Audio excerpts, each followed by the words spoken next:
جی، تو عید الفطر کی رات میں حضرت کا انتقال ہوا اور عید کے دن ظہر کی نماز کے بعد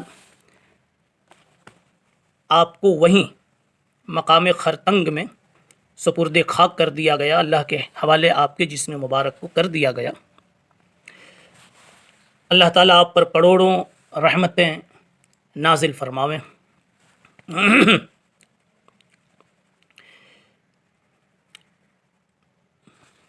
یہاں ایک بات مجھے اور عرض کرنی ہے۔ پہلی بات تو یہ ہے کہ امام بخاری رحمۃ اللہ علیہ نے موت کی تمنا کیوں کی، جبکہ آپ جانتے ہیں کہ موت کی تمنا کرنے کی شریعت میں اجازت نہیں ہے، پھر حضرت نے موت کی تمنا کیسے کر لی؟ حدیث میں آیا ہے لا یتمنین احدکم الموت، موت کی تمنا نہیں کرنی چاہیے۔ تو اس کا جواب یہ ہے، اصل میں موت کی تمنا کسی مصیبت سے گھبرا کر اگر کوئی کرتا ہے تو یہ ممنوع ہے۔ اگر اس کے علاوہ کوئی اور صحیح بنیاد ہے اور موت کی تمنا کوئی کر رہا ہے تو اس میں کوئی حرج نہیں ہے۔ حدیث میں آیا ہے تو اس میں بھی اس کا اشارہ دیا گیا لا یتمنین احدکم الموت لضر، کسی مصیبت سے گھبرا کر موت کی تمنا نہیں کرنی چاہیے۔ ہاں، کسی بنائے صحیح سے، اب بنائے صحیح کوئی بھی چیز ہو سکتی ہے، مثلا کوئی اللہ کی محبت میں اس قدر دیوانہ ہے کہ اللہ سے ملنے کے لیے بے قرار ہے اور خدا سے ملنے کا شوق اس قدر غالب ہوا کہ وہ بول اٹھا اے اللہ اب اپنے پاس مجھے بلا لیں، اے اللہ میں ملنے کے لیے بے قرار ہوں۔ یہاں اگر اس سبب سے کوئی تمنا کرتا ہے تو یہ ممنوع نہیں ہے اور یہ امر محظور امر مواخذہ بھی نہیں ہے۔ دوسری بنا یہ سوچ لیجئے، جیسا کہ امام بخاری رحمۃ اللہ علیہ نے اپنی دعا میں غیر مفتون کے لفظ سے ظاہر کیا کہ اے اللہ اب اگر میں زندہ رہتا ہوں تو میری وجہ سے لوگوں کے دین و ایمان میں آزمائش کی شکلیں بن جائیں گی، یا تیسری وجہ یہ ہے کہ خود میرے دین و ایمان کی آزمائش کی شکلیں وجود میں آ جائیں گی، اور فتن میں ایمان و یقین کو بچائے رکھنا بہت مشکل کام ہوتا ہے۔ اس وجہ سے آپ نے ایسی تمنا کی تھی کہ اللہ اب ایمان کی سلامتی کے ساتھ میں آپ کے پاس آنا پسند کرتا ہوں۔ ایک تیسرا جواب جو شاید تیسری نمبر پر ہو کہ بہت ممکن ہے کہ ایسے سخت حالات میں بتقاضائے بشریت شاید شدت اضطراب اور شدت پریشانی میں حضرت کی زبان سے ایسا نکل گیا ہو کہ اللہ اب اپنے پاس بلا لیجئے، پریشانیاں بہت ہو گئیں۔ بہرحال یہ حضرت کی جو تمنا تھی یہ تمنا محظور نہیں کہیں گے، کسی نہ کسی درجے میں اس کی اجازت نکلتی ہے، اس کی گنجائش نکلتی ہے۔ دوسری بات یہ عرض کرنی ہے کہ امام بخاری رحمۃ اللہ علیہ جب دنیا سے تشریف لے جا رہے تھے اور جس وقت انہوں نے یہ دعا کی تھی کہ اللہ اب مجھے اپنے پاس بلا لیجئے، دنیا کشادہ ہونے کے باوجود بھی میرے لیے تنگ ہوتی نظر آ رہی ہے، تو اس وقت حضرت نے اہل بخارا کے خلاف جنہوں نے یہ جال بنایا تھا اور جال سازی کا یہ ناپاک راستہ اختیار کیا تھا، ان کے لیے حضرت نے بد دعا کر دی اور کہہ دیا اللہم ارہم ما قصدونی بہ فی انفسہم و اولادہم و اہالیہم، اللہم ارہم ما قصدونی بہ فی انفسہم و اولادہم و اہالیہم، یا اللہ یہ مجھے جس آزمائش میں ڈالنا چاہتے ہیں اور جس فتنے میں ڈالنا چاہتے ہیں، اے اللہ تو انہی کو، ان کی اولاد کو اور ان کے متعلقین کو اسی فتنے میں ڈال دے، مبتلا کر کے دکھا دے، اے اللہ ان کے جال میں انہی کو پھنسا دے۔ اس وقت ایک مضطر کی زبان سے اور مسترانہ انداز میں حضرت کی زبان سے یہ بات جو نکلی، بلکہ یہ نہ کہو کہ زبان سے نکلی، کہو دل سے نکلی تھی، تو تاریخ بتاتی ہے کہ اس بد دعا کا یہ اثر ہوا کہ 1 مہینہ بھی نہیں گزر سکا تھا کہ اس وقت کا جو خلیفہ تھا، خلیفۃ المسلمین، وہ کسی وجہ سے حاکم بخارا پر ناراض ہو گئے اور اس کو معزول کر دیا، یعنی اس کو گورنری سے ہٹا دیا۔ اور یہیں تک نہیں کیا، امام بخاری کو انہوں نے ذلیل کرنے کی کوشش کی تھی۔ تو آگے یہ ہوا کہ خلیفۃ المسلمین نے حاکم بخارا کو ایک گدھے پہ سوار کرایا، پورے شہر میں اسے گھمایا، اسے ذلیل کرایا، اور آخر میں اسے قید کر دیا گیا۔ اور اسی طریقے سے جن نام نہاد علماء نے، بدباطنوں نے، حاسدوں نے امام صاحب کے خلاف حاکم بخارا کو بھڑکایا تھا، ان تمام کو بھی خلیفۃ المسلمین نے ان کو ان کے برے انجام تک پہنچایا اور ان کو بھی خوب ذلیل کیا۔ بات یہ ہے کہ کوڑا وہ پیٹھ پہ لگتا ہے، کوڑے کا کمال نہیں ہوتا۔ اب کوڑے کا وہ کام نہیں ہوتا، وہ کمال تو اس کا ہے جس کے ہاتھ میں کوڑا۔ یہاں حاکم بخارا نے چونکہ اللہ کے ایک ولی کو نکالا، اللہ کے ایک مقبول بندے کو نکالا، اللہ کے ایک دیوانے اور مستانے کو نکالا، رہنے نہیں دیا، ذلیل کیا، اور اس درجہ دل کو دکھایا کہ اس بندے خدا کو اپنی آخرت کا ٹھکانہ مانگنا پڑ گیا۔ سوچنے کی چیز ہے کہ بخاری کا دل کس قدر دکھا ہوگا۔ اہل اللہ بہت بڑے دل کے مالک ہوتے ہیں، بہت بڑے حوصلے کے مالک ہوتے ہیں۔ آخر حضرت کی زبان پر یہ بات کیوں آئی؟ یقیناً اضطراری کیفیت رہی ہوگی۔ امن یجیب المضطر اذا دعا، اور مضطرین کی دعا اللہ تعالیٰ سنتے ہی ہیں۔ اب جب اتنا دکھا دیا، اس قدر ذلیل کر دیا اور اس قدر دل پارا پارا کر دیا، سکون غارت کر دیا، عزت کو ذلت میں، اتنے بڑے انسان کی عزت کو ذلت میں تبدیل کرنے کا اس نے پلان بنایا اور اقدام کیا، تو حق تعالیٰ نے کوڑا چلا کے برسا کے دکھا دیا۔ کوڑا یعنی کہ اس وقت کے خلیفۃ المسلمین کو اللہ نے کوڑا بنایا، سامان بنایا، لکڑی بنایا، ذریعہ بنایا، باقی جو کیا وہ رب کائنات نے کیا۔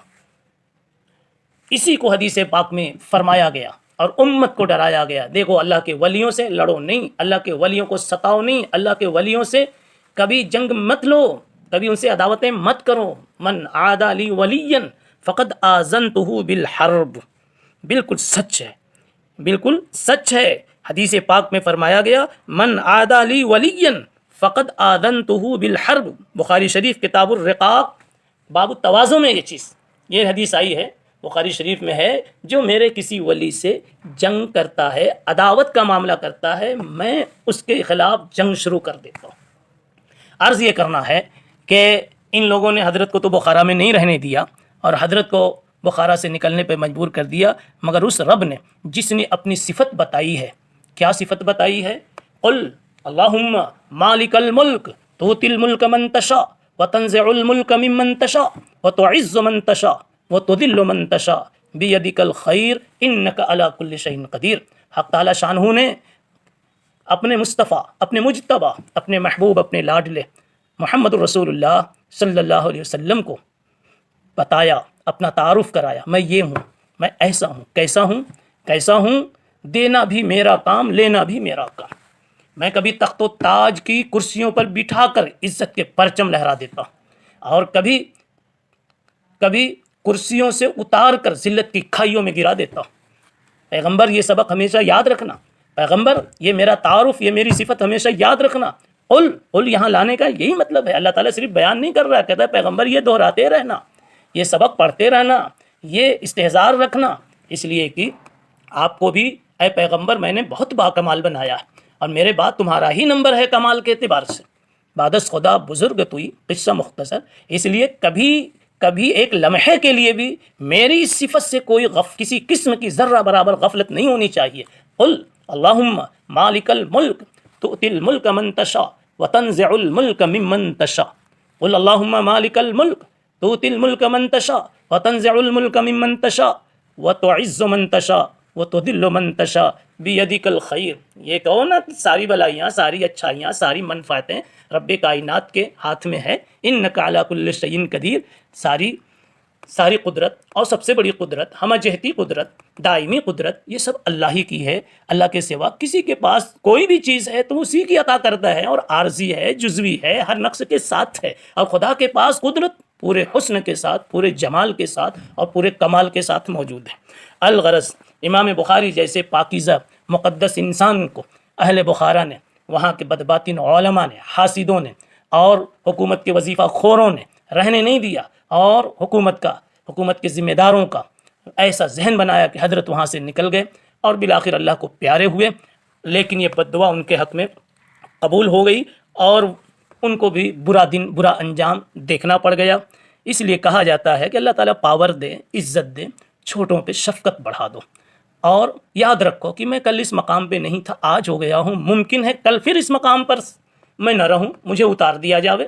الغرض یہ امام بخاری رحمۃ اللہ علیہ کے دنیا سے تشریف لے جانے کا بڑا خوبصورت ایک نقشہ تھا، اس لیے میں نے بھی ذرا دلچسپی لے کر کے میرے بچوں اس کو بیان کر دیا۔ میں چاہتا تو بہت مختصر کر دیتا اور بہت کم وقت میں سنا دیتا، مگر وہ صرف سنانا ہی ہوتا۔ ایسے واقعات کے بتانے سے دونوں باتیں، تعلیم بھی مقصود ہے، تربیت بھی مقصود ہے، کہہ لو تعلیم بھی مقصود ہے، تذکیر بھی مقصود ہے، تاثیر بھی مقصود ہے، کچھ اثر ہو کہ اللہ نے امام بخاری کو اتنا بڑا انسان کیسے بنا دیا، اس قدر زبردست انسان کیسے بنایا، کیا خوبی اللہ نے دیکھی تھی، کیا بات تھی، یہ تو پہلے بتایا، اور پھر کیا بنایا اور کیا عطا کیا وہ آج بتایا۔ ایک بات اور حضرت کی وفات کے تعلق سے یاد کرتے چلیں کہ امام بخاری رحمۃ اللہ علیہ کو جب دفن کر دیا گیا تو آپ کو معلوم ہے، ابھی بتایا گیا، عید کا دن تھا، عید کا دن تھا، اور عید کے دن کیا ہوتا ہے، دوست دوست سے ملنے کو جاتا ہے، بھائی بھائی سے ملنے کو جاتا ہے، اکرام کرتا ہے، خوشیاں مناتا ہے۔ آج گویا حضرت اپنی دائمی آرام گاہ اور قیام گاہ اور خواب گاہ میں اور اپنی دائمی رہائش گاہ میں تشریف لے جا رہے ہیں، اور دوست استقبال میں ہیں اور چشم براہ ہیں۔ یہ آج کا دن بتا رہا ہے، حضرت کو دفن کر دیا گیا۔ آج جب حضرت کا جسد مبارک زمین کے حوالے کیا گیا تو زمین بھی آج مست ہو گئی، کہنے لگی عید کا دن، ہر ایک کے کپڑے پہ خوشبو، عید کا دن ہر ایک کے کپڑے مہکتے ہوئے، خوشبو میں بھرپور لبریز۔ آج جب مٹی کے حوالے امام بخاری رحمۃ اللہ علیہ کا جسد مبارک کیا گیا تو یہ مٹی بھی خوشبودار بن گئی، مٹی بھی مہکنے لگی۔ لوگوں نے جب دفن کر لیا تو لوگوں کو اس قبر کی مٹی سے خوشبو آ رہی۔ کئی لوگوں نے قبر کی مٹی اٹھائی اور اپنے گھر لے جا کر کے اپنے پاس رکھ لیا۔ کئی لوگ کئی دنوں تک لے جاتے رہے، چیک کرتے رہے، کیا ہے یہ، کیسی مٹی ہے۔ دراصل پھر وہاں لوگوں نے پردہ لگا دیا، ایسا تو نہیں کہ کوئی آ کے یہاں خوشبو لگا جاتا ہے، لیکن آخر میں معلوم ہوا کہ یہ خوشبو اللہ کی طرف سے غیب کے خزانے سے وہاں ظاہر کی گئی تھی۔ یہ حضرت کی ایک زبردست کرامت تھی۔ حضرت کی اس کرامت کو دیکھ کر کے کئی لوگوں نے اپنے برے کارناموں سے، اپنے گناہوں سے لوگوں نے توبہ کی توفیق ہوئی۔ اب ایک منٹ میں یہ معلوم کیجئے کہ یہ خوشبو کیسی تھی، یہ خوشبو کیسی تھی۔ اہل اللہ فرماتے ہیں کہ ایک خوشبو ظاہری ہوتی ہے اور ایک خوشبو معنوی ہوتی ہے۔ ظاہری خوشبو تو ظاہری مادے کی چیزوں سے بنتی ہے، پھولوں سے بنتی ہے، تیلوں سے بنتی ہے، عطر سے آپ کو ملتی ہے، یہ مادیات سے آپ کو وہ خوشبو آتی ہے۔ اور ایک خوشبو معنوی ہوتی ہے، وہ معانی سے ہے، جس کا جسم نظر نہیں آتا۔ عطر کا تو ایک جسم ہے، آپ 2 قطرہ بھی دے دیں گے، پھول کسی کو دے دیں گے، ایک جسم ہے، دکھا دیں گے۔ معنوی خوشبو ہوتی ہے، آپ کبھی کبھی بولتے ہیں یار بڑا خوشبودار کلام، یعنی دماغ معطر ہو گیا، دماغ کی دنیا میں خوشبو آ گئی۔ اب جو معنوی خوشبو ہے وہ کوئی باہر لا کے دکھانا چاہے، یہ ہے وہ معنوی خوشبو جو میں نے محسوس کی، میرے دماغ نے جس سے فرحت محسوس کی، وہ کسی کے بس کی بات نہیں، یہ معنوی خوشبو ہے۔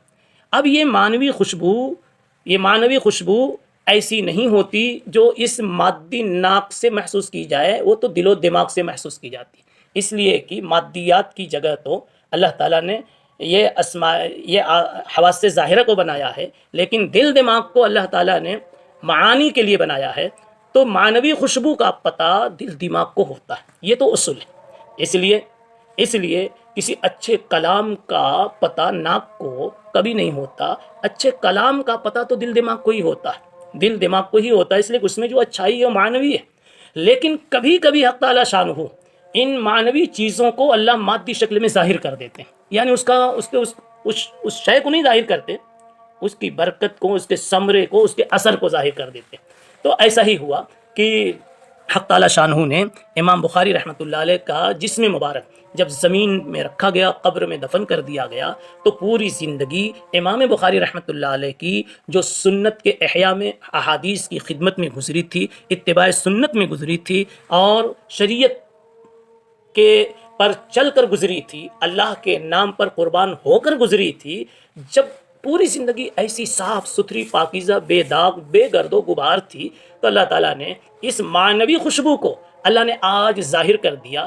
جو دل دماغ لوگوں کے محسوس کرتے تھے کہ حضرت کی زندگی معطر ہے، حضرت کی زندگی خوشبودار ہے، آج لوگوں کی ناک بھی محسوس کرنے لگی کہ حضرت کا جسم دیکھو اتنا معطر ہے کہ جس مٹی سے جڑا، قبر کے جس حصے سے جڑا اور جس مٹی سے جڑا، وہ مٹی بھی خوشبودار بن گئی۔ تو یہ یا تو یوں کہہ لیجئے کہ ایک معنوی خوشبو کو اللہ نے آج ظاہر کر دیا، یا یہ کہہ لیجئے سیدھے لفظوں میں کہ کرامت کے طور پر اللہ تعالیٰ نے حضرت کی یہ خوشبو ظاہر کر دی ہے۔ جی، اس لیے کہ جو چیز بغیر سبب کے سامنے آتی ہے وہ کرامت ہی مانی جاتی ہے اور کرامت ہی ہوتی ہے۔ اللہ تعالیٰ حضرت کے فیوز و برکات سے ہم سب کو محظوظ فرمائے اور حضرت کی خدمات کو قبول فرمائے اور مقام کو بلند فرمائے۔ وآخر دعوانا الحمدللہ رب العالمین۔ سبحان اللہ بحمدہ، سبحان اللہ۔